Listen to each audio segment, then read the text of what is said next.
Good evening, good morning, good night, wherever you're watching this transmission. Welcome to Let's Live on a Balcony, episode 296. And let's get serious now, guys. Aussies legit forking out $130 per week to rent tents pitched inside apartments. Yeah, just take a few seconds to soak that in. So people are paying, it's gotten so bad. The amount of mass exodusness in Sydney, I think what's going to happen is Australia right now, if you're just tuning in and kind of jumping on the housing bandwagon, figuring out what's going on. Australia right now, if interest rates went to zero, they still couldn't fix they've built so many phony asset bubbles on so many phony asset bubbles without letting anything resolve. Too much government penting up the market and so much government propping that it's impossible for the greatest financial analyst on the planet to even figure out, or economist to figure out what's going on, because no one knows what card the government's going to play next with this housing fiasco that's happening, especially down under. So Aussies legit forking out $130 per week. Wow. So that is pretty harsh. Desperate AF renters who can't even with the cost of living in Australia, are willing to fork out $130 per week to live in tents, pitched in people's living rooms, backyards, and even balconies. Dodgy and often highly illegal, sharing living arrangements are propping up all over the place as landlords and renters get creative with ways to cover the rent, i.e., cramming as many housemates as possible, possibly into the same living space to subsidize exorbitant living costs. So it's pretty tough right now, and with the mass exodus of people leaving these cities, these are the people, the blue collar and white collar workers that are basically helping the public sector keep on its feet by paying taxes. The rich don't, or don't pay nearly enough that they should be paying. So it's the middle class and the working poor that actually forks out the most tax. Now here's the problem with this, guys. Let me tell you what the problem is. What's going to happen, and who's going to subsidize these cities when there's no one paying taxes? Are they going to start implementing city taxes? Are they going to start implementing more and more taxes to keep this feng shui movement of taxes to try and bring in more revenue? How are they going to prop up their expenditures when no one's in those cities paying taxes anymore, when everyone's fleeing? The Age came across the number of online ads sprinkling tents for rent with a price tag of $90 to $130 per week in Melbourne, which is just effing ridiculous. One posted in Gumtree asked for $90 a week to live on an enclosed balcony of newly built block of the Emerald and Albert Road, South Bank. Wow. The tent is very comfortable. It has electricity and a proper thick mattress bed inside, with heater provided as well. That's so good. So why is it saying 2 bedrooms here, 2 bathrooms? Hi, I'm offering full use of my apartment where I live with other people. Oh, it's 2 other, but they spelled 2 wrong. Other people, plus you will share in with 4.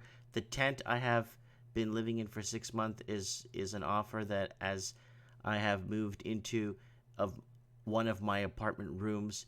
The tent is very comfortable. It has electricity and proper thick mattress, bed inside. Wow. Heating provided. Wow.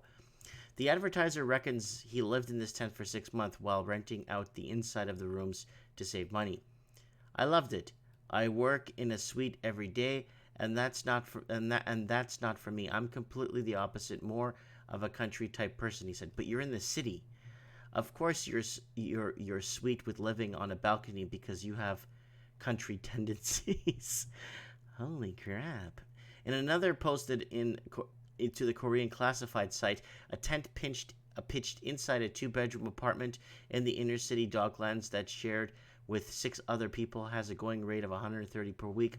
More exy than other because the lucky occupant gets to access the building's extras like gym, swimming pool. The tent has been partitioned from the living room with the plastic red screen for total privacy. That's good. Don't laugh because it's already been snapped up by some poor sucker who has to wake up to the sounds of preclotating coffee every morning. It's not just Melbourne. Remember, when that dude rented out the tent on the balcony of his apartment, Sydney's Newton, for $125 a week, there aren't actually any local building laws that prevent people from subletting apartment space or sleeping in tent on private property. But Consumer Affairs Victoria does require tenants and receive written permission before subletting. It's also illegal for apartments to separately rent it to more than 3 people without being registered boarding house, which, by the way, none of these are. Stay away. You can get housing market poop sorted. Sincerely, your balcony-dwelling citizens. Okay, here's the deal, guys. In the state of Florida, when I was there, they have occupancy laws. For everybody that has... Okay, so if you have a 1-bathroom, it goes by bathrooms. They don't really enforce this, but it is a law in the state of Florida. So when they have 19 people renting in an apartment, what they do is every bathroom you have, you're allowed 2 people to live there, whether they're a couple or not, or they're just sharing or whatever. And then a 2-bathroom, you could have 4 people, a 3-bathroom. So a lot of people, when I was living in Florida, they would have a kid in their 1 bedroom, 1 bath. Then they would have to upgrade because now there's 3 occupants and 1 bathroom. So they want 3 occupants and 2 bathrooms. So that's how the occupancy law could be pushed or unveiled, or you know what I'm trying to say, right? So that's what they did in Florida, because there were cases where, like in Orlando, there was like a lot of influx of people coming in from India, but there was like 23 people in the house. So they would say, okay, there's 3 bathrooms in this house. You're only allowed 6 people. So the occupancy law not only brought down the price of housing, because then people just couldn't afford to buy houses they couldn't sublet. So that's a good way of kind of keeping it under wraps, or keeping it, I guess, just do occupancy laws.